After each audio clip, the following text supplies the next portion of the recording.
I'm big on education. I like to think of myself as, in New Mexico, the real education governor, because we've made some good advances there.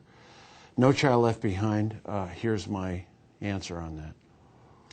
I was hopeful when it first came out. I read it, I liked the testing, I liked the requirements for competence, but now I believe it's basically almost out of control. Here's the problem. The first is the funding. $40 billion of the promised money for states has not happened. And so you basically have an unfunded mandate. Secondly, the testing. One-size-fits-all testing is not good for a country as diverse as ours. You can't measure. No Child Left Behind has an inadequate measurement on what proficiency is, in my judgment. Third, it doesn't have enough for teacher training, hardly any. And we have a teacher crisis in this country. We don't have enough.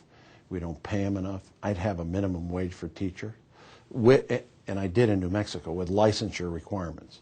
You know, you got to stay, because there are a lot of bad teachers out there. You have to find ways to keep strong, rigorous standards. But I'm very proud. We went from 49th to about 29th in teacher salary increases. I believe that's very important. But there's not enough teacher training.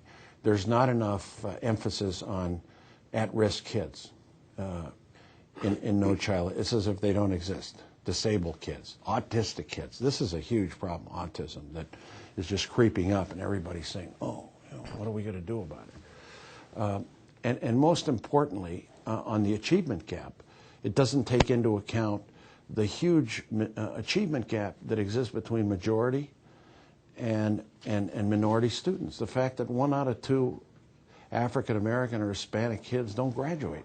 They 50%, and we've made no advances in the last 6 years. Any advances that we've made in education, there have been some, have been the states on their own that are doing their own thing. What kind of federal policy would you put in place to change that? My last point, and then I'll tell you, my last point would be that No Child Left Behind identifies schools that don't do well and then punishes them through what is called the adequate yearly progress.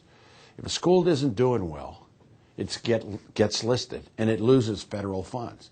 And if the next year it doesn't improve, it's worse.